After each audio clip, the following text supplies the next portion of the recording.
Lately, I've been asking myself, who am I really performing for? Myself? Men? My family? My friends? I've been living on and off in New York City for the last 7 years, and throughout that time, I've watched myself morph in and out of so many personalities. The city is the perfect template for you to become someone new. It can be very difficult to divorce who you are from who everyone else is. It can become a game that never ends. As I've been deconstructing the person I thought I was and trying to blend her with who I want to be, I've been coming up against this question a lot. In the breaking down of who you are, it's interesting to find out what parts of you are leftover expectations from everyone else and what parts are uniquely you. I guess that's the big question for all of us, right? How much of who I am is everyone else?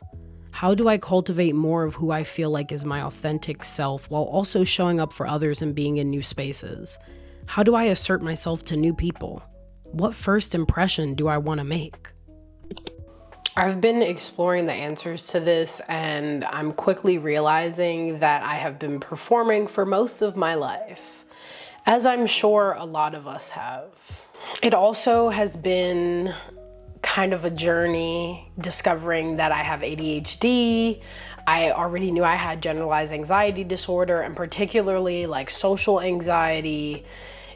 It's also just changed the way that I view my performance, because I've come to understand that the difference between the self I am when I'm not masking for others and the self I construct to exist in the outside world are a bit different. And it's taken me some time to actually deconstruct what that means. Like, okay, they're different, but how? Someone else actually brought this idea up too, in saying something that I thought was really profound and a really good question to ask yourself, which is, are you doing things to say that you did them or because you actually want to do them? Mind blown. Like, literally, that was such a big thing for me to read. Regardless of whether or not you have ADHD, anxiety, whatever, any of that, I think that's a great question to ponder anyway, as we move through our days, as we try to be more of our authentic selves. Like, are you doing this because you love it or you're excited about it, or are you just doing it because everyone else is doing it, or you feel like you should be doing it, or there's some expectation there, you know? I do feel like, especially with social media, this is prevalent. And I've even had to catch myself a number of times with this, like reconsidering certain moves because I realized that it wasn't actually something I wanted and I was really just doing it to post about it or, say that I did it or anything. There's also a fine line too between like, do I want to do this or will I have FOMO not doing it?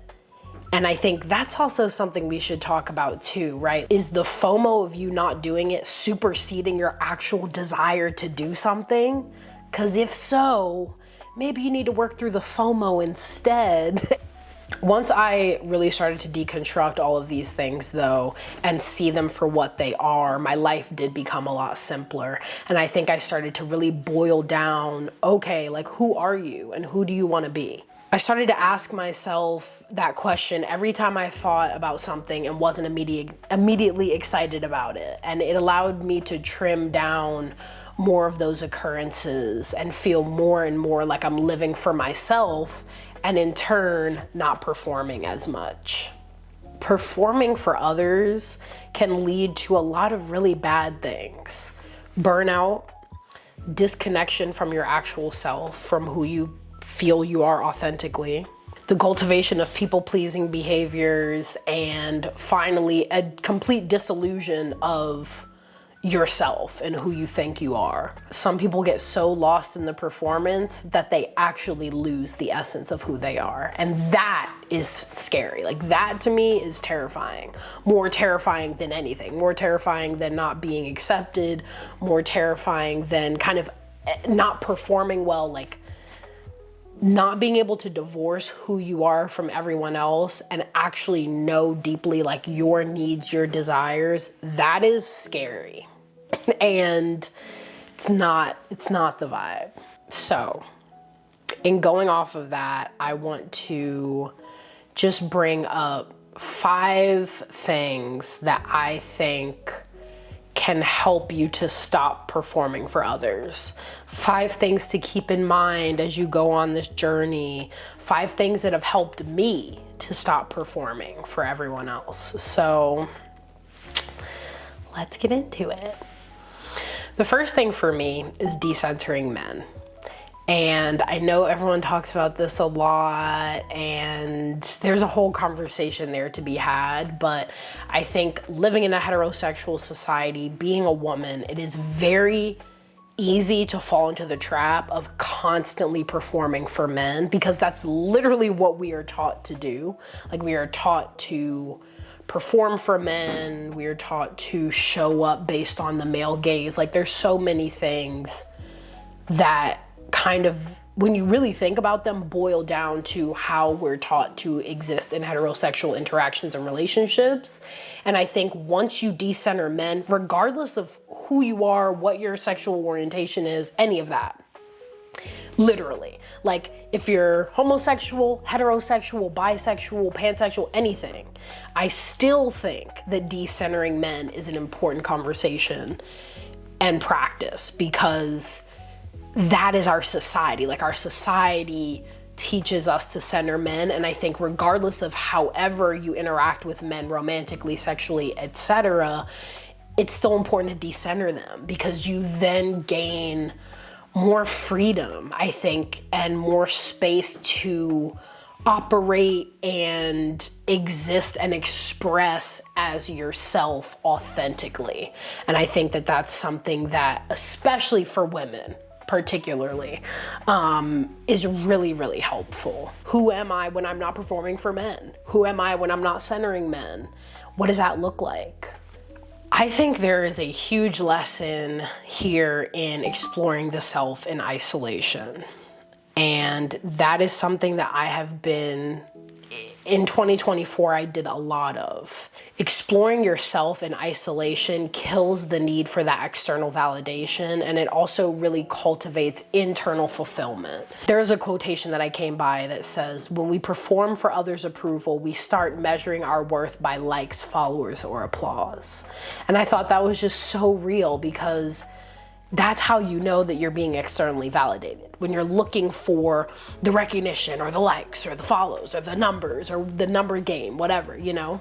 Going deep in yourself and being able to isolate from others a bit, whatever that looks like for you, and however long that looks like for you, is really helpful in thinking and pondering and sitting in your authentic self. Letting go of expectations, societal pressure, and what I think everyone else wants of me. This one is difficult. And honestly, as I'm sitting here right now, I am battling with that. I disappointed someone that I deeply care about, and it is proving, it's like triggering a lot in me. And I think when you're someone that is a people pleaser, it is very easy to hold so deeply onto expectations and societal pressure and the expectations of your friends, your family, your loved ones. Like, it is very difficult to kind of let that go, because as a people pleaser, like, you're a people pleaser. Like, that's kind of how you get your lifeblood. Really letting go of those expectations, and or at least starting to rework them in your brain, can really, really help you to, again, tap into your authentic self. What does happen when the crowd disappears? When the applause fades, are we still proud of the performance? That's a big one, right? I feel like performing for others only can leave you feeling like a shell of yourself. And it's because you're doing everything right for everyone else, but you're missing that deep inner connection with yourself. And once again, when the applause fades, are you still proud of the performance? Because that is the performance that matters the most. Another thing that has really, really helped me in this journey is giving myself space to explore and create new parts of myself and being more in tune with my inner voice and my calling. It's so easy to get caught up in everyone telling you how to do everything. Here's how to be a content creator in 2025. Here's how to be a good girlfriend, a good boyfriend, a good wife, a good this, a good that, best friend, blah, blah, blah, all of these things.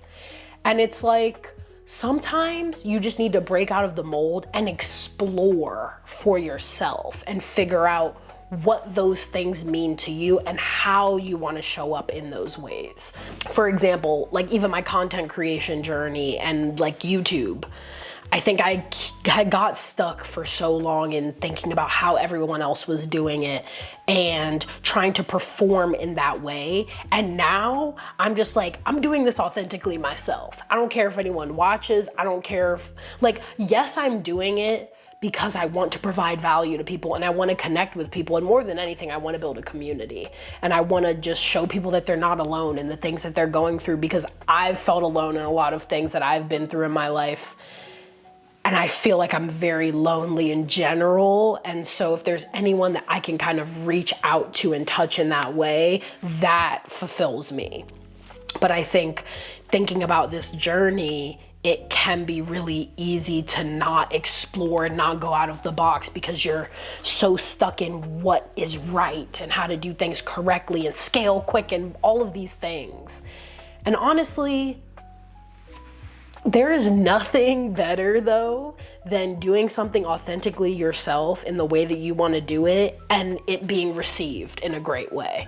And even if it's not received in a great way, that's fine, because I think there's self-fulfillment there, knowing that you did things your way. But I think it's even better when you have that breakthrough moment after you've been doing everything authentically and people start to resonate, because you really realize I explored, I expressed myself the way I wanted to, and people are resonating with that. And what a beautiful kind of melding, meshing of worlds, you know, of wills. Finally, you got to build a self-concept. You got to build a strong self-concept that really makes you feel fulfilled.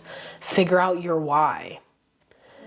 Not only your why for life and your purpose and who you are, but like the why for kind of everything along the way. The why are you performing? You know, what in the performance is protecting you from doing deeper inner work that you don't want to face? Are you performing for the applause, or is it only for your growth and joy? You know, are you performing to evolve? Or are you performing to show up as a certain person to everyone else? It's really about creating a life where even when the stage is empty, we're still proud of who we are. Even when there's no viewers, even when there's no audience, there's still pride there, and there's still a deep sense of understanding that who you are is aligned with how you're showing up in the world. That's really special. And if you can say that, if you can, you know, come to the table every day like that, that's amazing. And a big round of applause to you. So after all of that, I really just challenge you to ask yourself, who are you performing for? Is it for yourself or is it for others? And when was the last time you asked yourself if it was worth it?